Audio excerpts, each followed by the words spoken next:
On this episode of the NorthLakes Podcast, Brenda Goettl and I talk about recovery, what addiction is, and what are some of the things that people can do about it. Brenda is a substance use disorder therapist who works out of NorthLakes Community Clinic, Turtle Lake, and she is also the recovery program director. Brenda meets with people every day, and she helps them with substance use disorder. Thanks for tuning in. Welcome to the NorthLakes Podcast. I'm here with Brenda Goettl. Brenda and I are going to be talking today about recovery. Brenda, what's your role here at NorthLakes? Well, thank you, Jeremy. I am the recovery program director here for NorthLakes. And what does that mean? Good question. That means that I'm responsible for all of our substance use disorder services. That's better. Gotcha. So, what is recovery? I've heard it called substance use disorder. I think there's a lot of misconception about what this is. So do you want to, just to get us started, kind of talk about what is recovery? What is addiction? Yep, that's a good idea. When we use all these different terms, and I think it gets really confusing for people. There was a time when we used the term alcoholic. We use addict, we've used chemical dependency, we've used all kinds of different things. And now, at this point in my career, we talk a lot about substance use disorders. And that's because of just making sure that how we're referring to this illness is accurate and that it's not stigmatizing. Because I think for a lot of people, when you hear the word alcoholic, people get a visual in their head, and it's usually negative, and it's not accurate. So that's a big thing, I think, right there. That like the to call it a sickness or an illness, like days gone by, you had an alcoholic family member. They weren't sick; they were an alcoholic. Very true. Yeah, and just the way you said that, it's the sneering kind of and they were an alcoholic, and people rolled their eyes, and it is an illness. This is an illness that has been with us since the beginning of time, I'm sure. And I try not to use the word addiction, but it's really hard to keep it out of my vocabulary because I'm just so used to saying that. But because it's got some negative connotations, I really try to remember that people have a substance use disorder. They aren't the substance use disorder. They're all kinds of things. They have a substance use disorder, but their parents and their siblings and their children and they're people who have an illness, just like any other kind of illness. And the more that I think we can remind people of that, just the easier it is to seek out help. And it's just easier for people to talk about, I think. And so we mentioned alcohol, which what are other things? I know there's other substances, but just to kind of, should I not use the word addiction? You kind of is that because what I was going to ask is what are some other things people are addicted to? But maybe that's not the right question. No, I think it's a term that people understand because it really is about when you think about substance use disorders and addiction, it's a compulsive behavior that and it's connected to your brain. It's not a moral weakness. It's none of that kind of stuff. It's how your brain chemistry operates and processes. So it's okay to use that term. And when I think about it, I think about substances of, right now, opiates are a big concern for people, and methamphetamine is a big concern for people. And people are talking about pot all the time now with, should it be legal or not? And really, it's, we'll change substances forever of what's popular. So I think that's why the substance use disorder is so important to say. But the addiction part of it is, we live in a world where we have easy access to anything. And so we like to look at other addictive type behaviors of gambling is a huge issue for people. Pornography, and sometimes the word can get overused, but you see people who can't step away from their phone, for heaven's sakes. You'll see people who exercise can become an addiction for them. It's that whole they can't stop themselves. It's no longer a choice. It becomes connected to a whole different system. And is that something, so when we're talking about maybe NorthLakes specifically and recovery, you're not you don't care what it is, like whatever that substance or behavior is, it doesn't really matter. Correct. We really just want to help people find balance again, because things are really out of whack when you're something else is controlling you in a lot of ways. So when what would be, whoever's maybe listening to this and they're like, I do this, and like what's a moment when somebody is like, okay, maybe this is something I should get some help with? Are there what would be a moment where like maybe someone might want to give us a call, or not us a call, or just reach out to someone? That's a great question, because I think that the minute that you're saying to yourself, I wonder if this is okay. Is this starting to interfere for me? That's a really good time to reach out. We tend to wait until things are such a huge problem that, like with anything, it's harder to treat the longer something goes on. And so, I think about how we like to do early intervention for cancer, and we do a lot of screening for cancer and all those kind of things so that we can treat people in that first stage. The same is true for substance use disorders or any other problem we're facing. And so what about like, so like the moment you, like, if I was like, wow, I'm tired all the time, I don't know what it is. I think I'd be the kind of person that I would wait to try to figure it out. But you're saying maybe I should get my tired checked out. Not that that's the symptom, but like it like doesn't hurt to call. I think it's that whole, why do we need to, we have so many resources. So why should someone suffer? So if you're worried about something, check it out, investigate, see, make a change, try something different. And I think that's what, it's funny, I'll talk to a lot of people who, their alcohol use has been a problem for quite some time. And they're like, well, where should I start and what should I do differently? And it's like, have you tried to change the behavior? And, because they may be drinking every weekend and then they started to drink after work. That can really just get to be a habit for people, kind of having that relaxed kind of cocktail after work. And it's like, what happens if you don't do that? And sometimes they're like, nothing. It truly was just a habit for me, and I've decided to back away from that. Or they may try it and they're like, whoa, I really miss that. And so then it's kind of like, what's happening at that time of day? Is this a relaxation thing? What is this? And can you change that to something that's healthier for you? So if someone is at that crossroads or at that moment, what do they call here, or what would you say? What do they do next?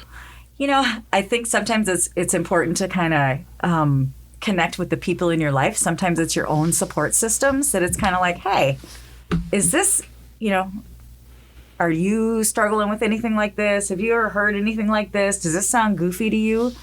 But sometimes your support systems are in the same boat. So they might not be the best person to go to. So, giving us a call, schedule an appointment, coming in and talking to somebody who can look at this objectively, it's really powerful to have somebody else go, have you ever thought about this? Have you ever, if this is something you want to take a look at, we can help you take a look at this differently. So maybe when you're sitting at the bar talking to your friend who you're drinking with, maybe they might not give you the best advice. Well, maybe they would. That's a big generalization on my part. Yeah, I think it depends. What's funny to me is that when someone's really struggling with a substance use disorder, anybody can point it out. When things have gotten to the point where you've lost everything, you're homeless, you're in all kinds of legal trouble, all those kind of things, that's easy for anybody to say, there's somebody who needs to change. It's all the time before that that it's a lot, that it's kind of like, we can make like justifications and rationalizations and excuses and all those kind of things.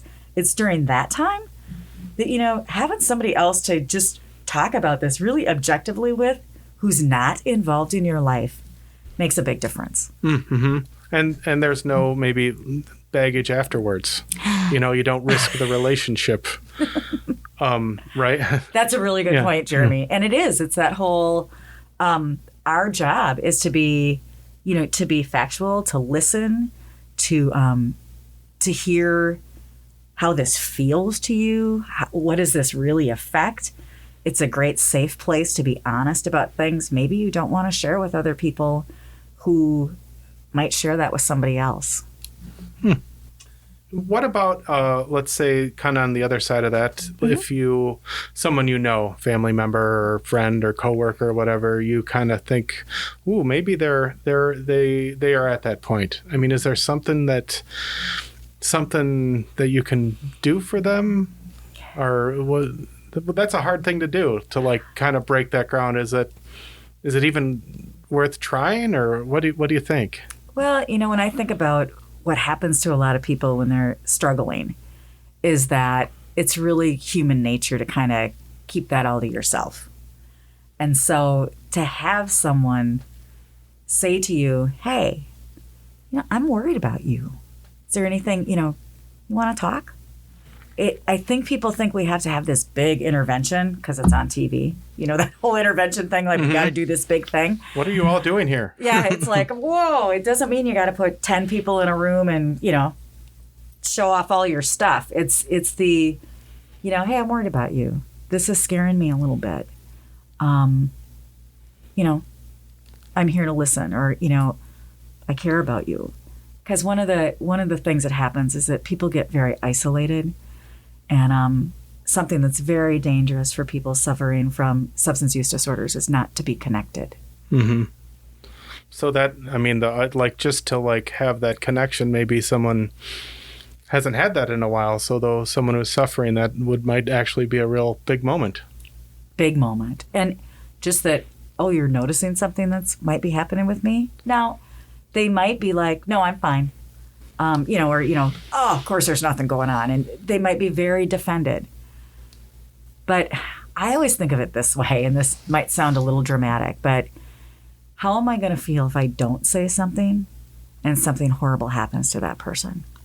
I think that's even as a therapist sometimes, I have to think about that. I have to have really hard conversations with people in a very caring way, because I don't want to be second guessing myself and saying, geez, I wish I would have, because that's an awful feeling, especially for family members. And even if they do give that, no, I'm fine, that doesn't mean that didn't have an impact. I mean, they might wow, someone noticed, for someone to say, so that might cause some self-reflection on that person. Yeah. And that's the thing that's so important, Jeremy, is that they may not act like that was important, but it's amazing how many people will say, I had this, my mom never let go of me, or my friend never stopped asking me, or a lot of times, and this is going to sound a little bit goofy, but for some people, it's the police officer who stopped me was so kind. And you just don't know when you're going to have an impact on somebody's life.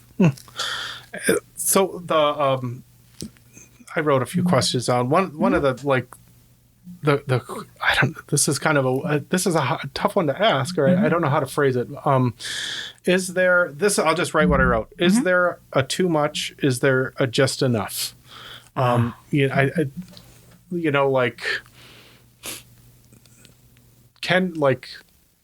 probably hard for you to say oh yeah, you're a good drinker, or you're a good, it's because it is everywhere. And I mean, it doesn't, these substances don't affect people the same way. So it's such a funny subject, because I mean, it's everywhere around us, and it's so it just it affects different people in different ways, or I don't know. I'm not asking a simple question, I guess. No, but it's a great one because it's the whole, I think people want an answer. They want that black and white. If I only drink one drink every day, am I okay?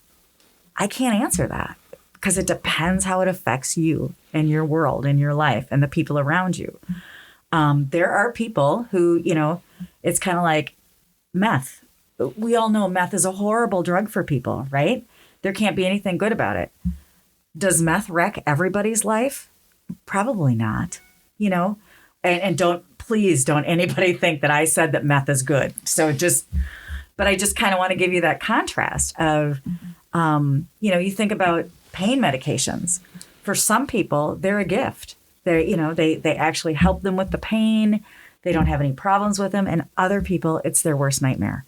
So you're so right. There's not an easy answer. And it's kind of like, sugar. Mm-hmm. I can probably eat sugar all day long. And that might not be good for me, but I can do it. But, a spoonful of sugar for a diabetic might be terrible, is terrible. Or I'm like, can you tell I'm a marketing guy, not a physician? Yeah, no. Like I'm not a medical professional, but like just using that as an example, it's like that there's a substance that's going to affect people in different ways. Absolutely. And, it's that there are people who smoke cigarettes. I mean, speaking of things that, are just not good for us and cause more deaths than a whole lot of addiction kind of issues. There are people who can smoke a couple of cigarettes and put them down. And there are some people that will go through withdrawal like they're addicted to heroin. So it's just, we are so different. And actually, I'm really glad you brought up sugar because sugar has a huge effect on people. Sugar, caffeine sometimes. I just don't think we can stress enough the importance of paying attention to your own body and your own, if I'm struggling with my emotions, say I'm depressed or whatever, is that a good time to add a depressant? Probably not. That's what alcohol is. If I'm already stressed, probably eating 6 donuts isn't a good idea. I mean, just if we can think about it that way, just the whole, what are we adding to ourselves? Is it helpful? Maybe not. Then I might need to take a look at it. I don't know if that makes sense, but no, it does. Well, and I think that's maybe a good way to emphasize that it's not just like, hey, you're an addict. It's like it's not. It is an illness. It's a disease, and it could be, your need for that, whatever it is. Maybe for me, it could be toy trains. I don't know. Well, and it's not. Good, because we'd have to talk. Right. But I think that what I like to tell people when they come in is that it's hard to come in and talk to somebody, especially when things are pretty out of control in your life. It's hard to come in and say, I know I need to make some changes. Well, and that's your people too. Like, I mean, I know that, like if that's what you do with your friends or maybe it's a work thing, like it's, that's part of, after work, we go here and we do this, so if you all of a sudden are like, no, I'm not doing that anymore, that's a big change in your life. That I think that's probably one of the hardest parts about recovery. And it depends about kind of where you are in this cycle. I think about there are people who have lived their life fairly well and are fairly stable and have good connections in their life, have family still, have a job. Recovery is very different for that person because they have a lot of, they've already got a lot of skills. They've navigated a lot of situations probably in a healthier manner. And so they're going to make some changes in their life that are difficult, but probably not, they're doable. There's going to be some grief involved because you're right. Yeah, maybe stopping at the bar after work just isn't going to be my thing anymore. And some people are going to be really understanding about that, and some people aren't. And that kind of stinks. Because that's a threat to them too. Like, you're questioning this what we do together. You're questioning this group. So what do you mean? Get back on board. Yeah, and be part of the fun. And you would think that peer pressure wouldn't be a big deal as an adult, but it doesn't change. People will say, I don't care what anybody thinks about me. We all care about what people think about us. That's just human nature. You can't help it. But those people, I think, we really work with them on some good skills of, who do you want to be around? And to be able to say to people,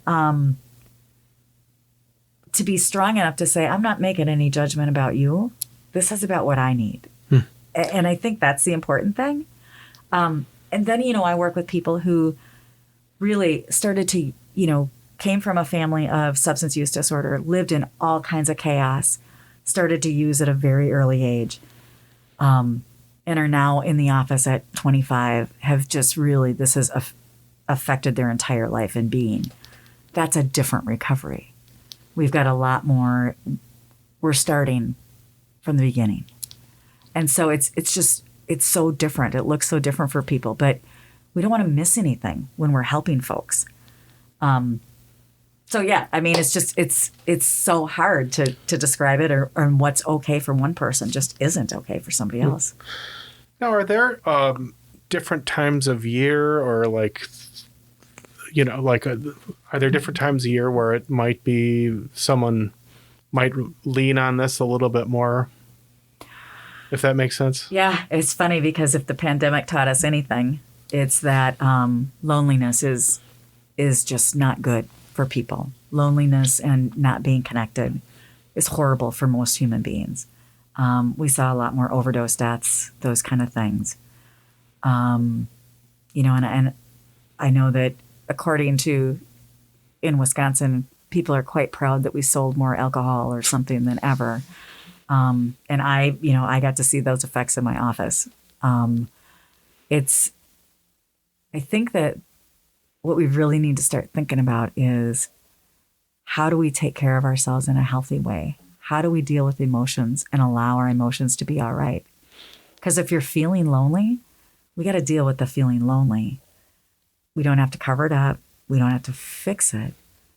How do you sit with just being lonely and then take those steps as to what am I going to do differently?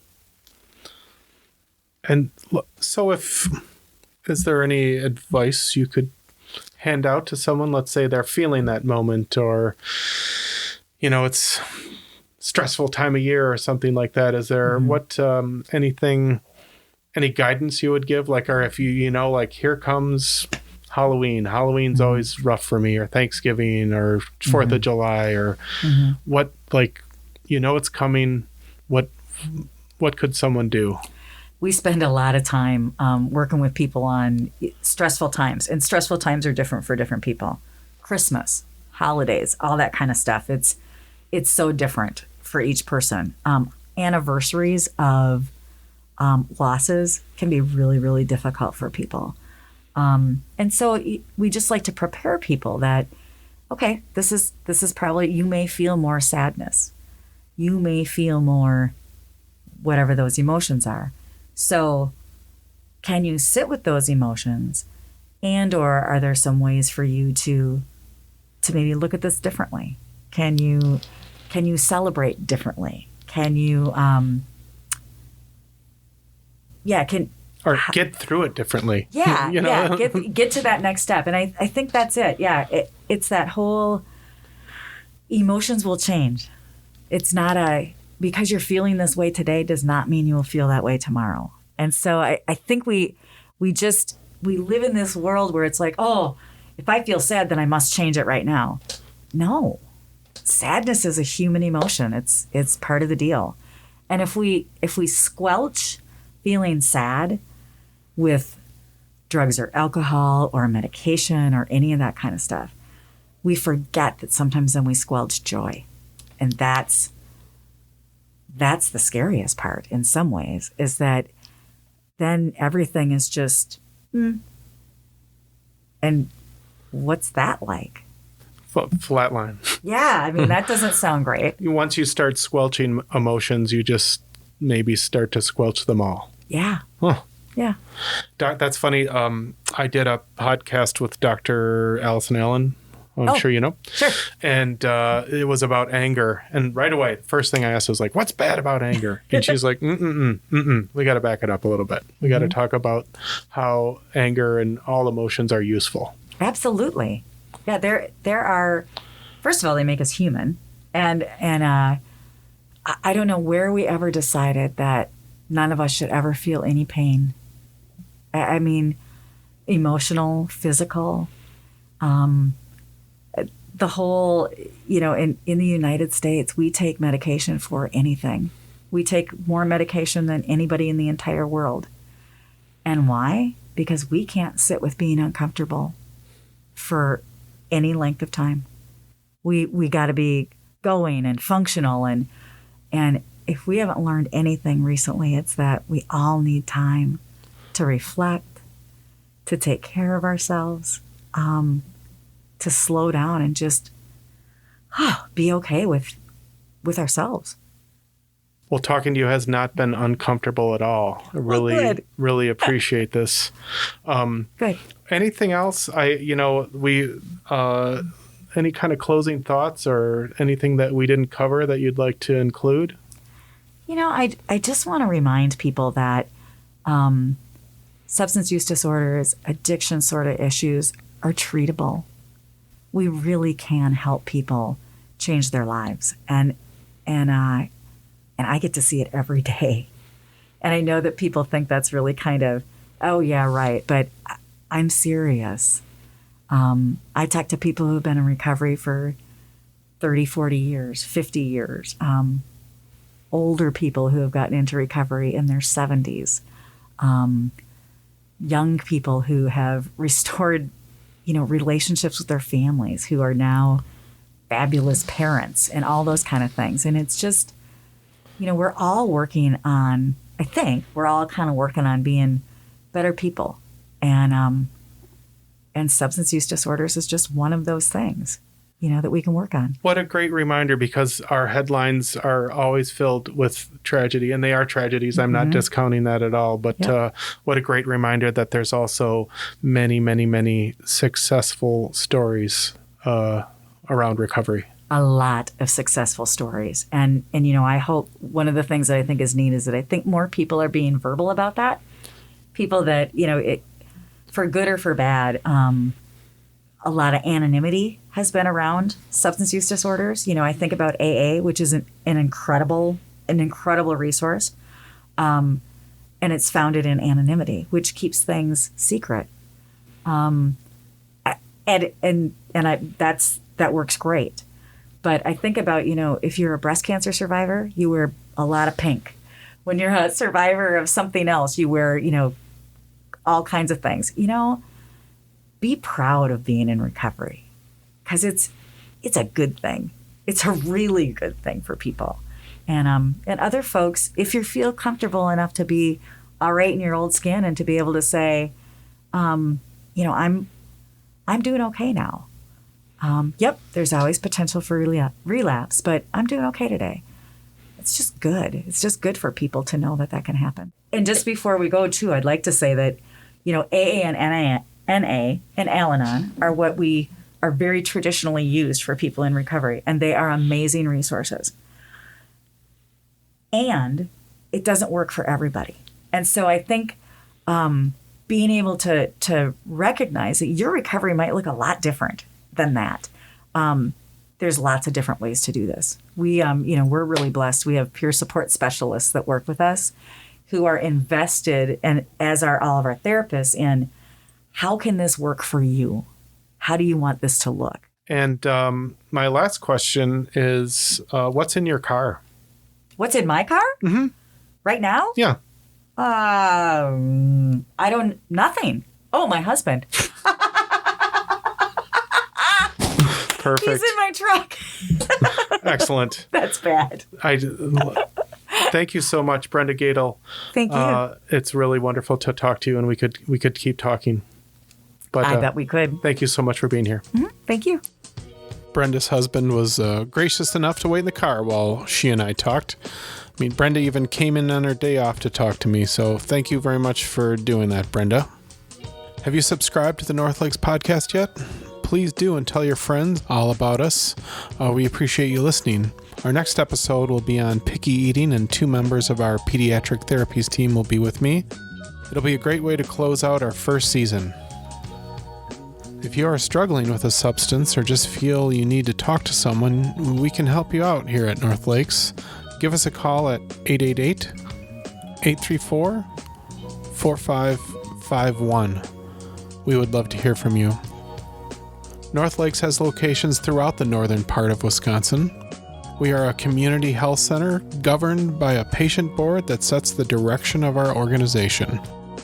I'm Jeremy Oswald, and I'm in the marketing department, and I'm lucky enough to talk to providers such as Brenda, and I'm so happy that you tuned in. Thank you, and keep listening.